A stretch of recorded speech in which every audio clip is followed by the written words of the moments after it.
तो जितने जो पुराने हो गए ना। टॉप ब्रेकिंग खबर में आप सबका मैं फिर से एक बार स्वागत करता हूं, आशीष राठौर। सबसे पहले आपको ये बता दूं कि एसएसआर के हमशक्ल जो कि अब जब वो इस दुनिया से चले गए हैं तो उनकी हमशक्ल को यूज़ करके कुछ लोग फेमस होना चाहते हैं। बताएंगे आपको इस खबर के बारे में। और उसके बाद ये भी बता दें, जो कि सबसे बड़ी खबर ये आ रही है कि आलिया भट्ट की वजह से संजय लीला भंसाली को और उसकी टीम को पूरी तरह से पर डे 3 लाख का लॉस हो रहा है। क्यों हो रहा है बताएंगे इस वीडियो में। श्रेयस तलपड़े एक ऐसे एक्टर हैं जो कि कॉमेडी करते हैं। उन्होंने इंडस्ट्री को लेकर के एक बड़ा खुलासा किया है। उसके बाद इस वीडियो में एक बहुत ही वायरल वीडियो दिखाऊंगा तेजी से, जो कि सोशल मीडिया पे वायरल हो रही है, हिंदुस्तानी भाव की। उन्होंने पूरी तरह से फिर से इंडस्ट्री के ऊपर निशाना साधा है। उस वीडियो को, इस इंडस्ट्री के बारे में जो उन्होंने खुलासा किया, फिर से एक बार आपको दिखाएंगे इस वीडियो के एंड में। तो वीडियो के एंड तक बने रहिएगा।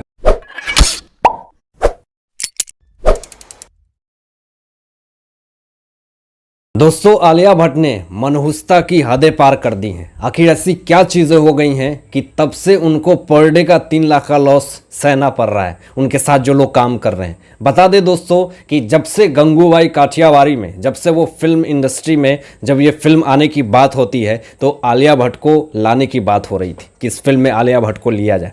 लेकिन जब से संजय लीला भंसाली ने आलिया भट्ट को इस फिल्म में लिया, तब से मुसीबतों का अमार उभर पड़ा। बहुत सारी मुसीबतें आने लगी। अब संजय लीला भंसाली की तरफ से ये बयान आ चुका है और उन्होंने कहा कि अभी जो शूट है वो 1 से 2 दिन का बचा है, मात्र, ज़्यादा नहीं है। आलिया भट्ट का बस बैकग्राउंड म्यूजिक है जो कि फिल्म के लास्ट में फिल्म आना है। और इसको शूट करने के लिए बता दें आपको कि फिल्म इन सिटी में जो सेट बनाया गया है, जो बमार बहुत बड़ी विशाल सेट बनाई गई है संजय लीला भंसाली जी की तरफ से, वो ऐसे तो तोड़ नहीं सकते हैं। और कोरोना और लॉकडाउन की वजह से पूरा महामारी जिस तरह से फैला हुआ है मुंबई में, महाराष्ट्र में, ऐसी स्थिति में शूट करना, पूरा लाइटमैन, कैमरामैन और पूरे सेट के क्रू मेंबर को बुला करके शूट करना, यह भी एक बहुत बड़ा रिस्क है। ऐसी स्थिति में फिर कुछ दिन पहले आपने देखा होगा शायद कि आलिया भट्ट कोरोना पॉजिटिव थी, लेकिन 2 दिन बाद मुकेश अंबानी की पार्टी में दिखती हैं पूरी तरह से लहंगा चोली पहन करके। आप इससे ट्रोलर ने ट्रोल करना शुरू कर दिया कि अरे इसको तो कोरोना पॉजिटिव था, ये फंक्शन पार्टी में क्या कर रही हैं। लेकिन जैसे आपको बता दें कि जो फिल्म सिटी में बहुत बड़ा सेट बना हुआ है, वहाँ पे 1 दिन का मात्र शूट बचा है। उसको करने के लिए वहाँ पे पर डे 3 लाख रुपए भाड़ा देने पड़ रहे हैं, रेंट देने पड़ रहे हैं। तो जिस कारण से इस फिल्म के को प्रोड्यूसर संजय लीला भंसाली और जयंती लाल गढ़ा जी को पूरी तरह से लॉस का सामना करना पड़ रहा है। अजय देवगन ने तो जो छोटी मोटी जो उनकी रोल थी इस फिल्म में, उन्होंने तो पूरी तरह से कंप्लीट कर ली, लेकिन जो रोल में थोड़ा सा सीन बचा हुआ है आलिया भट्ट का, वो कंप्लीट नहीं हो पा रहा है। आलिया भट्ट की क्या कहें, किस्मत कहें या मुसीबतें कहें।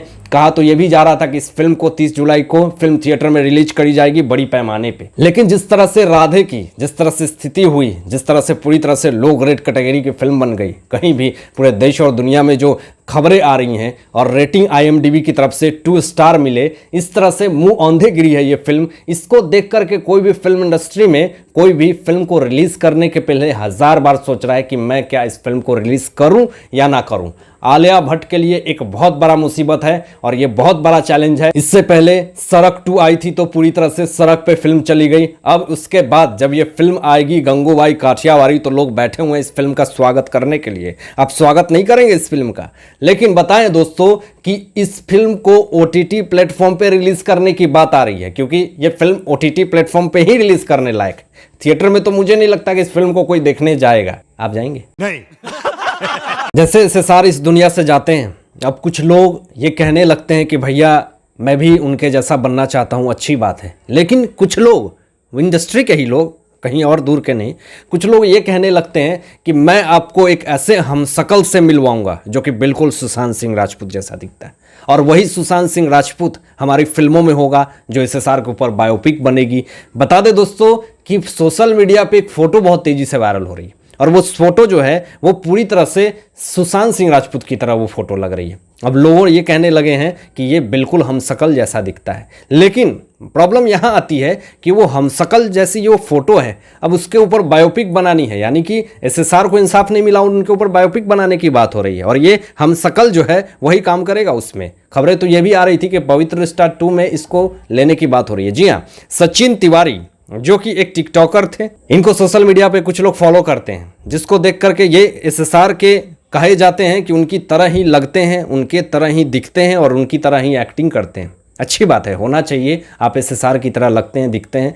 लेकिन प्रॉब्लम यहाँ शुरू होती है कि आप एसएसआर के ऊपर जो बायोपिक बनाने की बात हो रही है, उसमें इस एक्टर को कास्ट करने की बात हो रही है। ये कहीं ना कहीं बहुत ही शर्मनाक है, क्योंकि आप खुद सोचिए कि एसएसआर को अभी इंसाफ नहीं मिली, लोग आज इंसाफ की आवाज़ उठा रहे हैं, और इस बीच में ये कहना कि उनके ऊपर बायोपिक बनेगी, मैं बताऊंगा कि सुसाइड था या मर्डर था, ये अपने आप में एक बहुत शर्मनाक बात है। दिल्ली हाई कोर्ट में पूरी तरह से ऐसे फिल्म मेकर को नोटिस भेजी गई थी, उन्होंने पैर पकड़ करके माफ़ी मांगी थी उनकी फैमिली से और वकील से, और फिर ऐसी हिम्मत मुझे नहीं लगता कि कोई करेगा दोबारा। जब जरूरत थी एसएसआर की तब तो इज्जत किए नहीं, तब तो वैल्यू किए नहीं, उसके ऊपर इतनी कॉन्स्पिरेसी और उसको इस तरह से हीन भावना से देखे। आज ऐसी ज़रूरत की ऊपर रही है कि दूसरे हम शकल को ला करके फिल्म बनाने की कोशिश करी जा रही है और उसको सीरियल में लेने की बात हो रही है। अरे ऐसा कर भी मत करो कि एसएसआर के नाम के ऊपर हम शकल का टैग लगा रहे हो, ये बहुत ही शर्मनाक बात है।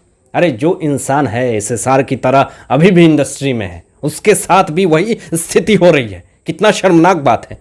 थोड़ा सा संभल जाइए, नहीं तो आने वाला समय में बॉलीवुड इंडस्ट्री के लिए एक बहुत ही बड़ा चैलेंज होगा। दोस्तों, श्रेयस तलपड़े ने बॉलीवुड इंडस्ट्री को लेकर के एक बहुत बड़ा खुलासा कर दिया है। उन्होंने ये कहा कि मेरे ही कुछ दोस्तों ने मेरे पीठ पीछे मुझे छुरा भोंका है।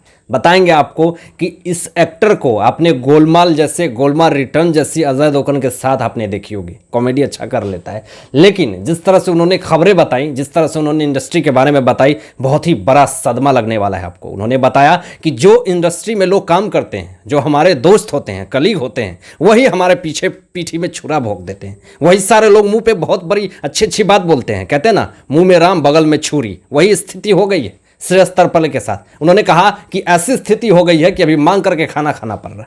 अभी ऐसी स्थिति हो गई है कि अभी पैसे के लिए जुड़ता हूं, लोग पैसे नहीं दे रहे हैं।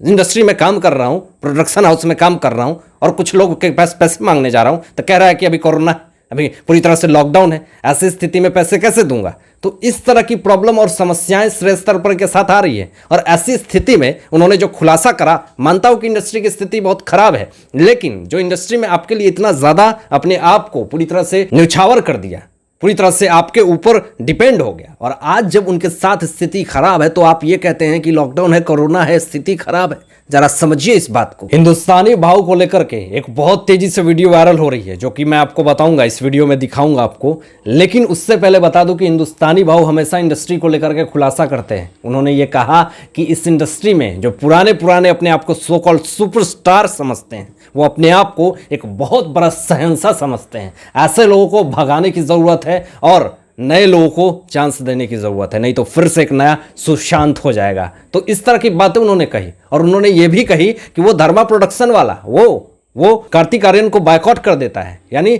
जिस तरह से एसएसआर के साथ किया, उसी तरह से कार्तिक आर्यन के साथ भी ये कर रहा। पूरी तरह से उन्होंने ये बात कही, और ये भी कही कि इस इंडस्ट्री में जो लोग अपने आप को गैंगिज्म बना करके इस इंडस्ट्री को ये समझते हैं कि इंडस्ट्री मेरे बाप का है, तो उन्होंने कहा कि ऐसे लोग को मैं करारा जवाब दूंगा, और ऐसे लोगों की ये इंडस्ट्री नहीं है। ये इंडस्ट्री है हर एक इंसान की, आम जनता की, और पूरे देश में रह रहे युवा की, जो इस इंडस्ट्री में लोगों को सफल बनाता है। ये कहता है कि ये इंडस्ट्री में जब हम फिल्में देखेंगे, हम तुम्हारी टिकट के पैसे खरीदते हैं, तब जाकर के तुम स्टार बनते हो, शहंशाह बनते हो, किंग खान बनते हो, भाईजान बनते हो। उन्होंने सारी बातें कही। दोस्तों, हिंदुस्तानी भाव ने जो बातें कही उस पर सोशल मीडिया पे लोगों ने उनको सपोर्ट कर दिया। जो वीडियो तेजी से वायरल हो रही है, उस वीडियो को देखिए और अपने विचार व्यक्त कीजिएगा। तो जितने जो पुराने हो गए ना, जिनको आप लोग सुपरस्टार बोलते हैं, इनको भगाने का भी, और ये नए लोगों को चांस देने का है, क्योंकि ना ये फिर से कोई सुशांत सिंह राजपूत नहीं होना चाहिए। इस वीडियो को देखने के बाद आप लोगों की क्या सोच है? आप लोग क्या सोचते हैं इस विषय में? अपने विचार व्यक्त करें इस वीडियो में कमेंट बॉक्स में, और सारे मुद्दों पे आप लोगों की क्या सोच है, आप लोग क्या सोचते हैं, जरूर कमेंट कीजिएगा। तो आज के लिए बस इतना ही। मैं आशीष राठौर विदा लेता हूं। धन्यवाद।